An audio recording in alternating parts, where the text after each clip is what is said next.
दोस्तों, एक बहुत ही चिंताजनक घटना घटी है सितंबर 2024 में। सुप्रीम कोर्ट ऑफ इंडिया का ऑफिशियल यूट्यूब चैनल हैक कर लिया गया। यह घटना दिखाती है कि कोई भी ऑनलाइन प्लेटफॉर्म साइबर अटैक से सेफ नहीं है। चैनल पर बिना इजाजत के कंटेंट दिखाई देने लगा।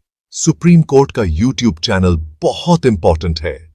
इसी प्लेटफॉर्म से कोर्ट प्रोसीडिंग्स की लाइव स्ट्रीमिंग होती है। यह घटना हमें याद दिलाती है कि कोई भी संस्था साइबर अटैक्स के खतरे से अछूती नहीं है। सिक्योरिटी ब्रीच का पता चलते ही सुप्रीम कोर्ट की आईटी टीम ने तुरंत एक्शन लिया।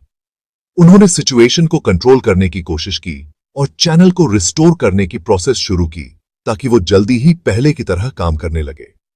टीम यह पता लगाने के लिए कड़ी मेहनत कर रही है कि आखिर किस वल्नरेबिलिटी की वजह से अटैक हुआ, ताकि भविष्य में ऐसी घटनाओं को रोका जा सके। इस प्रोसेस में यूट्यूब भी मदद कर रहा है। वो सुप्रीम कोर्ट की आईटी टीम को चैनल का कंट्रोल वापस पाने में सपोर्ट प्रोवाइड कर रहा है। हालांकि अभी यह साफ नहीं है कि चैनल कब तक पूरी तरह से रिस्टोर हो जाएगा, लेकिन उम्मीद है कि यह जल्द ही फुली ऑपरेशनल हो जाएगा। सुप्रीम कोर्ट की आईटी टीम और यूट्यूब दोनों की प्रॉम्प्ट रिस्पॉन्स काबिले तारीफ है।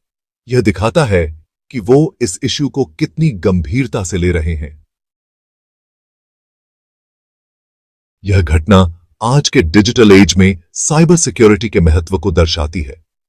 आज के समय में इंस्टीट्यूशंस और इंडिविजुअल्स कम्युनिकेशन, इंफॉर्मेशन और इंपॉर्टेंट कामों के लिए डिजिटल प्लेटफॉर्म्स पर डिपेंड होते जा रहे हैं। ऐसे में साइबर सिक्योरिटी मेजर्स को मजबूत करना बहुत जरूरी है। साइबर सिक्योरिटी अब सिर्फ आईटी का इशू नहीं है, बल्कि यह नेशनल सिक्योरिटी, इकोनॉमिक स्टेबिलिटी और सोसाइटल वेलबीइंग के लिए भी बहुत जरूरी है। साइबर सिक्योरिटी को स्ट्रेंथन करने के लिए हमें मल्टी प्रॉन्ड अप्रोच अपनाना होगा।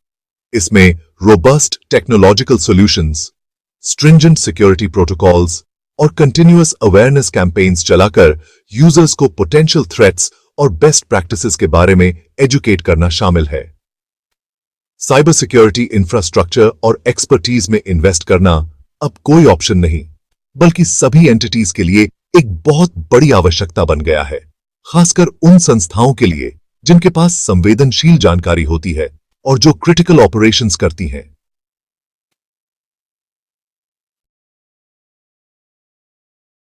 Section 4. The growing threat of cyber attacks. Supreme court के यूट्यूब चैनल का हैक होना कोई अकेली घटना नहीं है। यह ग्लोबली बढ़ते हुए साइबर अटैक्स का एक हिस्सा है जो इंस्टीट्यूशंस और इंडिविजुअल्स दोनों को टारगेट कर रहे हैं। गवर्नमेंट एजेंसीज से लेकर प्राइवेट बिजनेसेस, एजुकेशनल इंस्टीट्यूशंस और हेल्थ केयर प्रोवाइडर्स, कोई भी सेक्टर इन साइबर क्रिमिनल्स की पहुंच से दूर नहीं है। इन अटैक्स के पीछे कई कारण होते हैं, जैसे कि रैंसमवेयर अटैक्स के जरिए पैसे कमाना, जासूसी करना, डेटा चुराना और क्रिटिकल इंफ्रास्ट्रक्चर को डिसरप्ट करना। साइबर क्रिमिनल्स नए नए तरीके अपना रहे हैं जो ज्यादा सोफिस्टिकेटेड और डिफिकल्ट टू डिटेक्ट होते जा रहे हैं। इसलिए साइबर सिक्योरिटी प्रोफेशनल्स का आगे रहना बहुत जरूरी है। साइबर अटैक्स की बढ़ती हुई फ्रीक्वेंसी और कॉम्प्लेक्सिटी गवर्नमेंट्स, ऑर्गेनाइजेशंस और इंडिविजुअल्स सबके लिए एक बहुत बड़ी चुनौती है। इस बढ़ते हुए खतरे से लड़ने के लिए एक कलेक्टिव और कोऑर्डिनेटेड एफर्ट की जरूरत है। Section 5. Safeguarding India's digital frontier. आज जब इंडिया डिजिटली एम्पावर्ड नेशन बनने की ओर बढ़ रहा है, तो हमारे डिजिटल इंफ्रास्ट्रक्चर और डेटा की सिक्योरिटी सबसे ज्यादा इंपॉर्टेंट हो जाती है। साइबर सिक्योरिटी को मजबूत करने के लिए इंडियन गवर्नमेंट ने कई इनिशिएटिव्स लिए हैं, जैसे कि national cyber security coordination centre की स्थापना। लेकिन साइबर थ्रेट्स लगातार बदल रहे हैं, इसलिए एग्जिस्टिंग साइबर सिक्योरिटी पॉलिसीज और फ्रेमवर्क्स को रिव्यू और अपडेट करते रहना बहुत जरूरी है।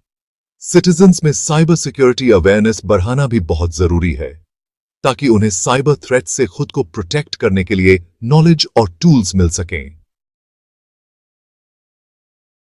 Section 6.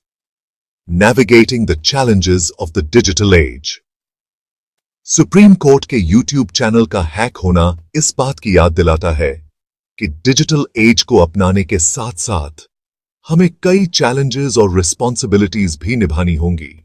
जैसे जैसे हम टेक्नोलॉजी पर ज्यादा डिपेंडेंट होते जा रहे हैं, वैसे वैसे साइबर सिक्योरिटी को अपनी डिजिटल ट्रांसफॉर्मेशन का एक इंपॉर्टेंट हिस्सा बनाना बहुत जरूरी है। एक सिक्योर डिजिटल फ्यूचर बनाने के लिए गवर्नमेंट्स, ऑर्गेनाइजेशंस और इंडिविजुअल्स सभी को मिलकर काम करना होगा।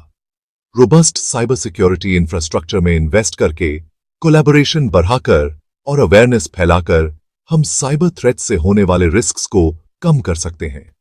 तभी हम डिजिटल एज की कॉम्प्लेक्सिटीज को सिक्योरली और कॉन्फिडेंटली नेविगेट कर पाएंगे।